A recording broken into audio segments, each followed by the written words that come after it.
Good morning, everybody. My name is Gabby. We are here with Lucy. This is week 1 of puppy school at Best Paw Forward that we are wrapping up with her. So we are going to go through a little bit of what she has been working on this week and how she's doing with it.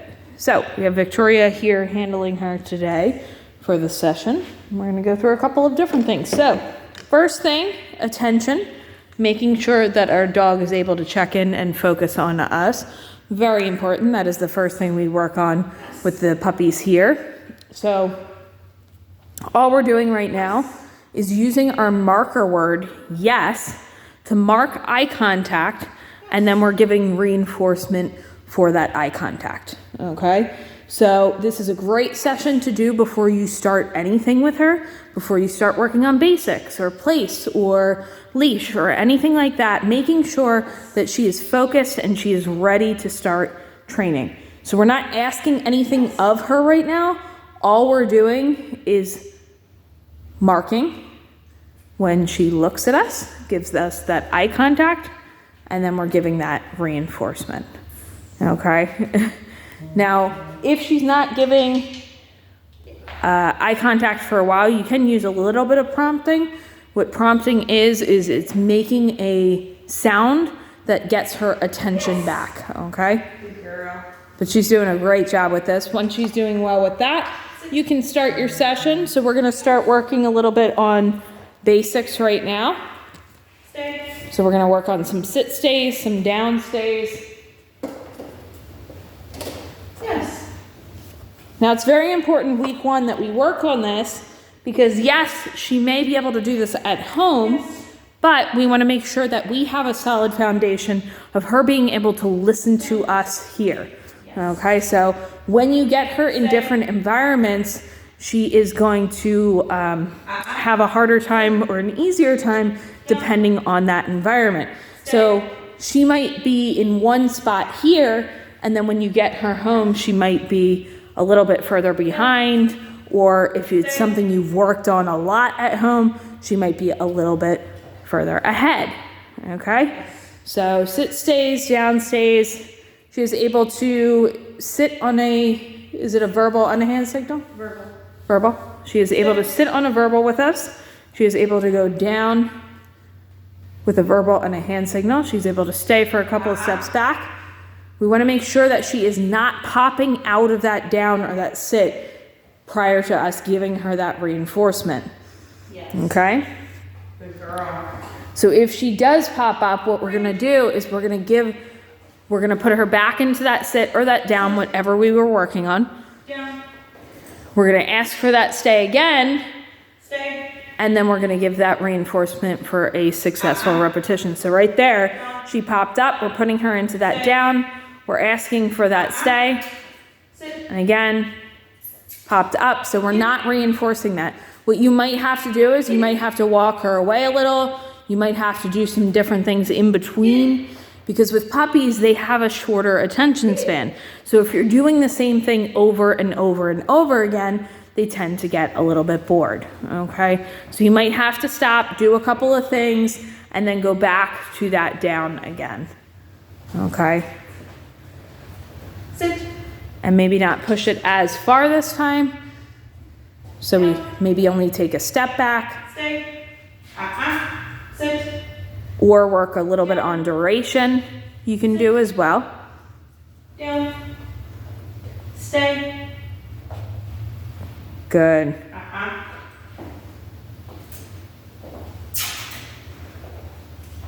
Sit. Let's go. But we want you to see how I work through this. So we already asked for that down, so we want to make sure that down is going to happen and we get that successful repetition. Once we do, we will down. Good. Stay. Very nice. Sit. Down.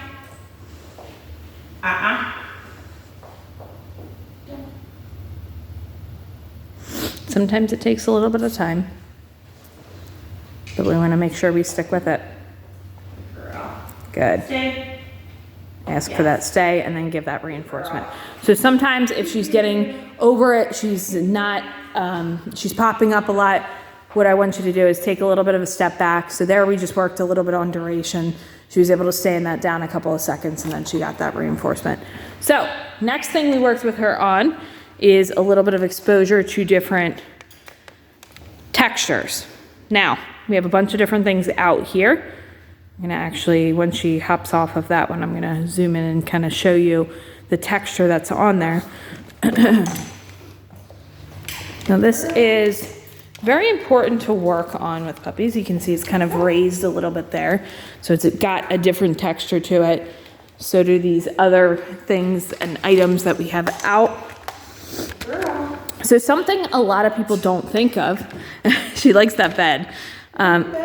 Something a lot of people don't think of is exposing our puppies to things like different textures.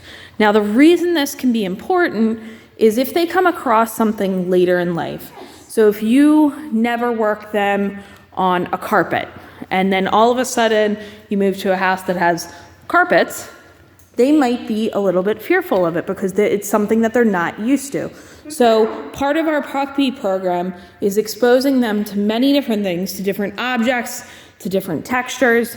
You're gonna see in another minute, we expose to different, we have the vacuum out, we have the broom out. So all we're doing right now is just kind of walking her over these different textures, giving her reinforcement for being able to do so.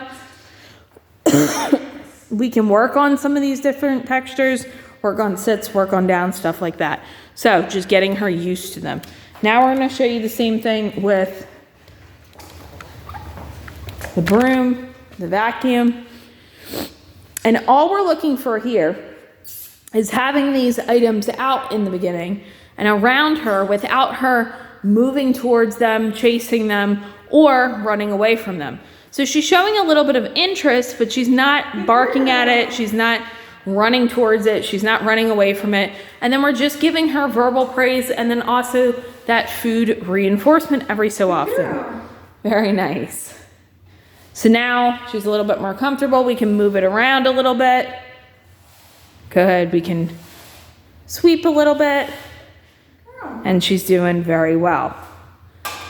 Same thing with the vacuum, just kind of moving it around while it's off in the beginning, just getting her used to the noise, getting her used to being around it, and getting something positive.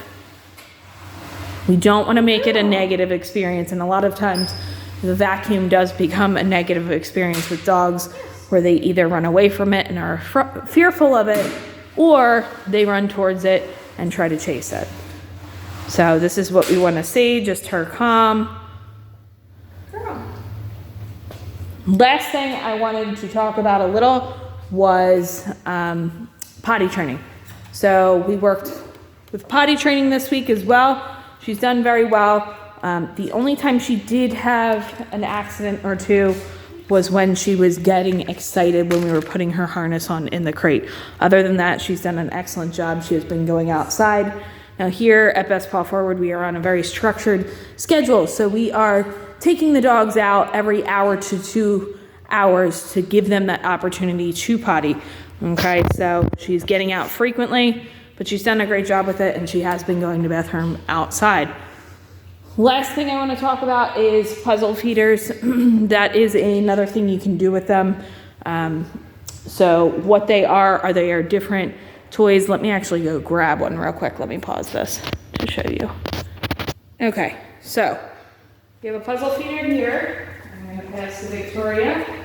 And what this is it is a enrichment toy that has food in it. I'm going to move a little bit closer so you guys can see. And what she has to do is use her brain to figure out how she can get that kibble. Okay, so this is a great thing for puppies. Puppies need both physical and mental exercise. Mental exercise can tire them out just as much as physical exercise. So they have to use their brain. Good. So she's figuring out how to get that food. Now, there's different levels to these toys. So it's easy all the way up to really challenging and difficult. So as she starts to get better with it, then you can start to increase that level of difficulty. Get it. Okay, there's one more. Along the same lines, we also have something here.